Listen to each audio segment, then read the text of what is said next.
دیکھیے جو بات ہم نے آپ کو بتائی تھی، اب ہم تھوڑا سا تاریخ میں پیچھے جانا چاہیں گے. ہم پاکستان کے پریزیڈنٹ سے but we like to go back 500 years before، کیونکہ جو کچھ آج ہو رہا ہے یہ مینٹلٹی آج نہیں بنی ہے.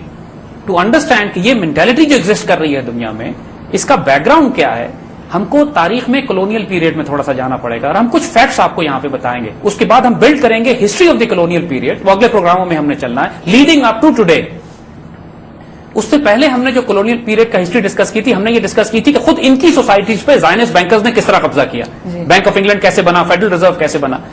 آج ہم اس تاریخ کی طرف آئیں گے کہ جب دنیا پر انہوں نے 500 سال پہلے جب قبضہ کرنا شروع کیا تو انہوں نے کیا رویہ اختیار کیا، تاکہ آپ کو یہ اندازہ ہو کہ جو آج یہ کر رہے ہیں کوئی غیر معمولی نہیں ہے. یہ 500 سال سے یہی کرتے چلے آ رہے ہیں، پوری دنیا میں قتل و غارت اور تباہی اور بربادی ان کا ایک شیوا رہا ہے. جو نیکسس جس کی ہم بات کر رہے ہیں، دیکھیے ایک بات سمجھیے گا، اس سارے فساد کی بنیاد اور فنڈامنٹل جو ہے وہ زائنسٹ بینکرز ہیں. ایک طرف وہ برٹش امپائر کو فائنانس کیا کرتے تھے، جو ہم نے ڈسکس کی تھی بات کہ برٹش امپائر مقروض تھی زائنسٹ بینکرز. بالکل یہ کہنا چاہتی کہ پہلے برٹش امپیریلزم تھا، اب نیو امپیریلزم جو ہے وہ امریکہ کو ہم کہتے ہیں. تو بیسیکلی ان کے پیچھے there has to be someone جو common factor are the Zionist bankers, جو برٹش امپائر کو قرض دیا کرتے تھے. روتھشائلڈز کہا کرتا تھا کہ برٹش امپائر پر سورج نہیں ڈوبتا اور میں برٹش امپائر کو کنٹرول کرتا ہوں. یہ بات ہم نے ڈسکس کی ہے. اسی طرح جب ایسٹ انڈیا کمپنی انہوں نے بنائی 1601 میں، اس کے پیچھے بھی یہی زائنسٹ بینکرز تھے. ایک طرف ملٹی نیشنلز کے پیچھے بھی یہی ہیں، گورنمنٹس اور امپائرز کے پیچھے بھی یہی ہیں. So this is a very important point that you need to understand. یہ فیکٹ آج بھی تبدیل نہیں ہوا ہے.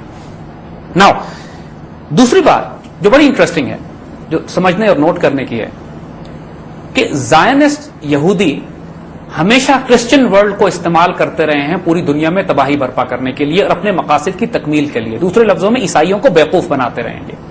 میں اس کی مثال صلیبی جنگوں سے دوں گا آپ کو. صلیبی جنگوں میں جو نائٹس تھے، ٹیمپلر نائٹس اینڈ ہاسپٹلر نائٹس، جو لیڈ کرتے تھے پرائمریلی، اور جب بیت المقدس کے اوپر عیسائیوں نے قبضہ کیا تو بیت المقدس پہ حکومت جس کی بنی تھی وہ فری میسن زائنسٹ تھے. اسی جس طرح آج اسرائیل بنا تھا، اسرائیل بنانے کی اٹیمپٹ انہوں نے کچھ صلیبی جنگوں میں بھی کی تھی. لڑنے والے اور مرنے والے عیسائی تھے. پوری عیسائی دنیا میں کروسیڈز کے نام پہ ایک طوفان برپا کیا گیا تھا. لاکھوں فوجی عیسائی دنیا سے آتے تھے.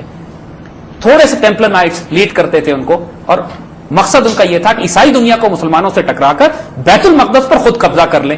ایگزیکٹلی یہی اب ہوا ہے کہ عیسائیوں کو مسلمانوں سے لڑوا کر، امریکن فورسز ہے نا مسلمان دنیا میں، پوری دنیا میں جو جنگ مسلمانوں کی ہے وہ امریکنز کے ساتھ اور عیسائیوں کے ساتھ ہو رہی ہے. ان کو چلانے والے زائنسٹ یہودی اور فری میسنز ہیں. یہ آج کی تاریخ نہیں ہے. میں نے عرض کیا نا کہ کئی 100 سال سے اس سلسلہ ان کا پیٹرن یہی چلا آ رہا ہے. ایسٹ انڈیا کمپنی کے پیچھے بھی یہی تھے، بینک آف انگلینڈ کے پیچھے بھی یہی بینکرز تھے.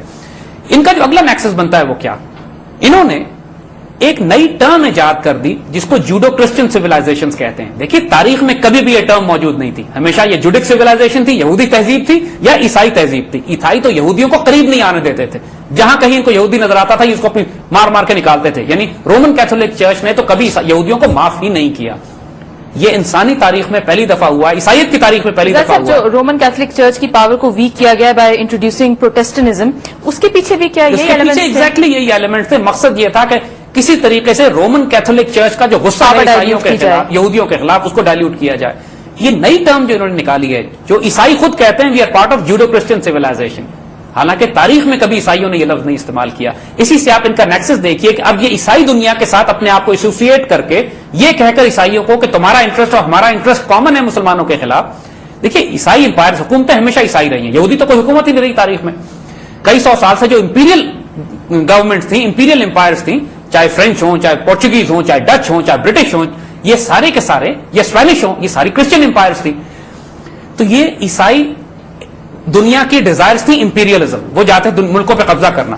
دوسری ان کی نفرت تھی مسلمانوں کے خلاف. ان زائنسٹ نے ان دو ایلیمنٹس کو بری طرح ایکسپلائٹ کیا. عیسائیوں سے یہ کہا کہ تم دنیا میں جاؤ حکومت کرو، اور مسلمانوں جہاں جہاں خاص طور پہ مسلمان علاقوں میں تم جا کے یا دنیا کے دوسرے ممالک پہ تم جا کے جب قبضے کرو گے تو وہ باقی تو انسان ہی نہیں ہے، چاہے وہ افریقہ کے ہوں، چاہے نارتھ امریکن ہوں، چاہے ساؤتھ امریکن ہوں، چاہے آسٹریلین ہوں، چاہے مڈل ایسٹ کے مسلمان ہوں. تو یہ کچھ فیکٹ سمجھ لیجیے گا.